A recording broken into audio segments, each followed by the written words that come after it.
ये डीजल और पेट्रोल की महंगे होने की वजह से ट्रांसपोर्ट को बहुत ज़्यादा लॉस हो रहा है।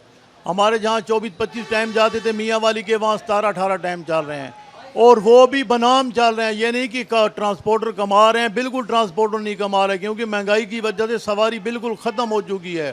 हर बंदा परेशान है, रोटी के लिए सफ़र करना अवाम ने वैसे ही छोड़ दिया है। जब किसी के पास पैसा नहीं होगा तो वो कैसे सफ़र करेगा? 2-2, 4-4, 5-5 हज़ार रुपये मतलब छोटे छोटे रूटों को किराया खर्चा हो जाता है, तो हर बंदा परेशान, हर कोई घर में बैठा है, सफ़र हर किसी का बंद है। डीजल पेट्रोल बहुत महंगा हो चुका है, आसमान पे चढ़ चुका है।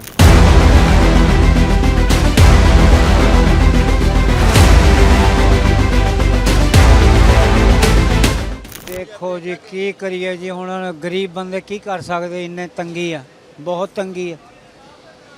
इसे सिर ते सारा निज़ाम चलदा, की कह सकते हैं जी। हाँ हुण देखो जी, पहले 900 सी, हुण 1100 किराए वध गए। की कर सकते इस मुल्क का, अल्लाह ही करेगा जो कुछ करेगा जी।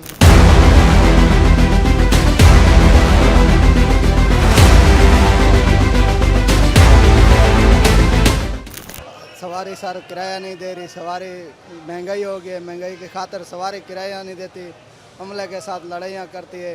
किराए तो वही पुराने किराए खड़े हुए हैं, किराए तो हम लोगों ने बढ़ाए भी नहीं है। लिस्टें चेक करो, लिस्टें भी लगी हुई हैं, बगैर लिस्ट के तो कोई गाड़ी भी नहीं जा रही है। किराए पुराने खड़े हुए हैं, फिर भी सवारियाँ किराया नहीं देती, लेकिन हम लोग मजबूरी से सवारी उठाते हैं, कम किराए में भी सवारी उठा के ले जाते हैं, फिर भी हमारा भी गुजारा नहीं होता। लेकिन मालिक लोग भी परेशान हैं।